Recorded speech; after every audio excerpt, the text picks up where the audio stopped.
Акыркы 10 жылдыкта Кыргыз нефтегаз ачык акционердик коому жыл сайын 70-80 миң тоннанын тегерегинде мунай өндүрүп келген. Кээ бир жылдары план аткарылбай калган учурлары да болгон. Акыркы 3 жылда мунай өндүрүү туура нукка түшкөнүн белгилеп өтүү зарыл. Мисалы, 2017 жылы мунай өндүрүү 103 миң тоннага чыккан болсо, 2018 жылы бул көрсөткүч 126 миң тоннаны түздү. Ал эми 2019 жылы 140 миң 63 тонна мунай өндүрүүгө жетишилди. Бул көрсөткүчтөр ишкананын мыкты адистердин эмгеги жана жетекчилик тараптан туура саясат жүргүзүлүп келаткандыгын айгинелейт. Бүгүнкү күндө Кыргыз нефтегаз 13 чет өлкөлүк компаниялар менен кызматташат. Алар өз ара эки тараптуу келишимдин негизинде Кыргыз нефтегаздын лицензиялык территорияларында газ жана нефть кен аймагында иш алып барышат. Алынган продукцияны келишимдерге көрсөтүлгөн тартипте бөлүштүрүшөт. Бардык келишимдер Кыргыз нефтегаздын пайдасын эске алып түзүлгөн. Бирок ар кандай кызыктар топтор мекемеге тоскоол жаратып жаткандай. Жергиликтүү элди чогултуп, аларга туура эмес маалыматтарды таратып, майлуу сулук тургундар менен Кыргыз нефтегаздын ортосунда чыр чыгарууну көздөгөн топтор бар экени ачыкка чыгууда. Ошол жерде бизде мына кытайская компания, биздин лицензионный площадьта 13 кытайская компания иштейт. Ошо кытайская компаниялар бизге Кыргыз нефтегазга өзүнүн баягы 40% алган өндүрүлгөн нефтисini долясын берет да бизге. Анан эми аларды дагы алар менен ошо местный элдерди бир кагыштыруу максатында ал Кытай компанияларга баягында элди көтөрүлүп чыгартырып атат. Анан мен onun tüyünde bir demki var, bunu izcet etip körgülü desem, bir артында bir күчтүү адамдар туруп тур, алар менен азыр айтканга болбойт, себеби убакыт келип өздөрү табылат, алар органдар заниматься этиш керек. Анан бул жерде мен дагы бир нерсени байкадым, мына бүгүн 23-ндө бизге булар кат жазып, өздөрү макул болуп өчүрүп тургула деп атып, көрдүңөр. Өчүрүп тургула 3 күндөн кийин бизге газды бербей атат деп жалып кылган, бул кандайдыр бир күч аларды ошол Майсай ламповый заводунун руководствосун бизге карап салып аткан белгиси да бул биринчи. Анан ошол эле күнү 26-сында жазылып атса, 26-сында регистрация, 26-сында баягы бизге кайтып келип атканы бул деген өтө таң калыштуу, себеби кээ бир письмолор бир айлап жатат, кээ бир письмолор 4 күн 5 күн жатат да, ошо бир күндө баардыгы чечилип каралып калган. О таң калыштуу болуп атат. Мекеменин төрагасы Рашид Бостонов биринчи кезекте газды жергиликтүү тургундарга берүүнү, андан кийин жеке менчик ишканаларга сатууну максаттаган. Ага ылайык Майлуу суу лампа заводу менен келишим түзүлгөн. Келишимде эгерде табигый газдын басымы азайып кетсе, өндүрүштүн нормасына карап газ берүү каралган. Кыш мезгилинде газ колдонуучулар көбөйгөндүгүнө байланыштуу Майлуу суу лампа заводуна белгиленген өлчөмдөн азыраак газ берүүнү эскертип кат жөнөткөн.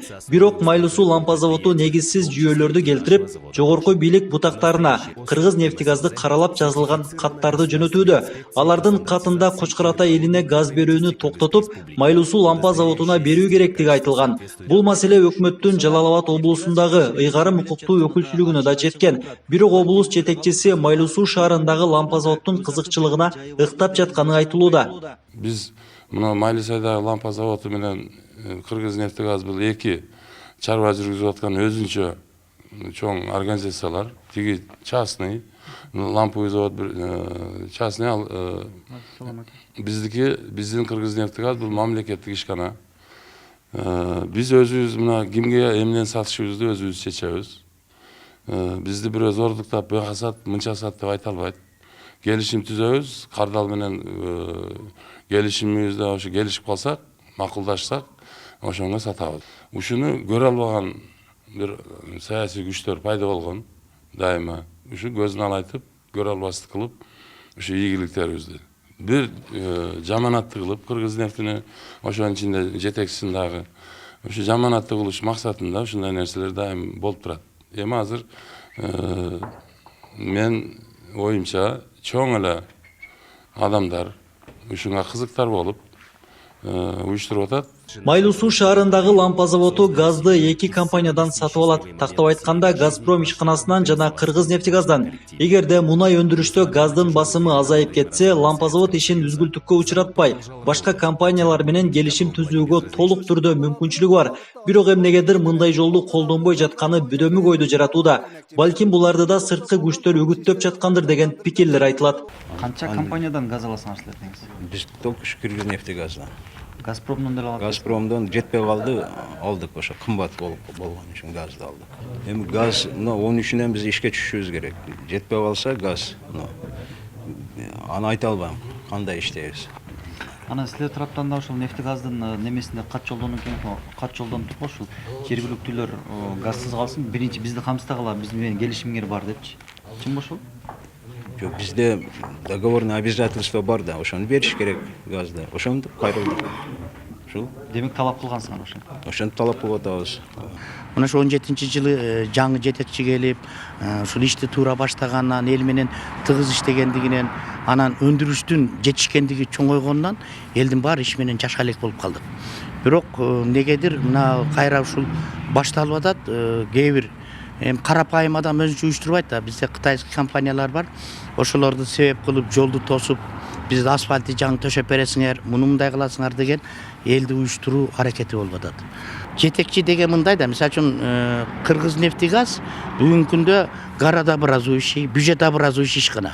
Ушул ишканага келип, бүгүнкү күндө областын ушунча планын, налогторун төлөп, бюджетин образовать этип бергенин келип, ошол ишканага келип бир ооз таанышып ишкана менен, ишкананы мактап, анча-мынча бир 2 грамотасын берип койсо, эл сүйүнүп калат эле. Анан эле көмүскөдө туруп эле ушундай иштерди жасаган бул өтө неудобно да. Муну элдин баары эле билип турат, ким экенин көрүп турат.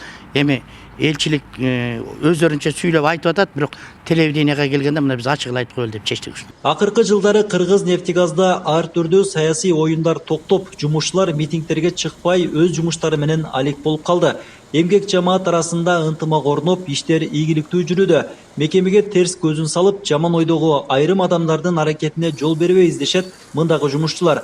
Ансыз да кызыктар тараптардын таасиринен араң арылган нефтегаздын эмгек жамааты бул сыяктуу талаш тартыш пикирлерден тажап болушкан. Мындай карап турсак азыр биздин жасап аткан жумуштарыбыз канчалык жакшы болгонго сайын бизде кыргызча айтканда душман көбөйүп атат да. Область жактан бир жакшы сөздөр айтылбайт же кабар алынбайт.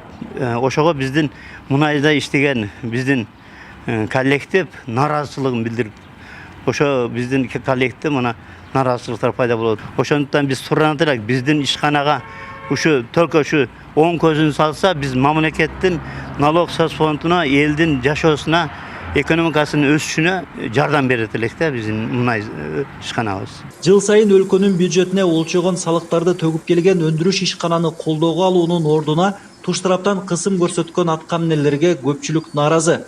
Областка канчалаган налогдор түшүп атат. Мисалы үчүн Коч Кара Таш шаарына канчалаган налог түшүп атат. Газ менен камсыз болуп атабыз.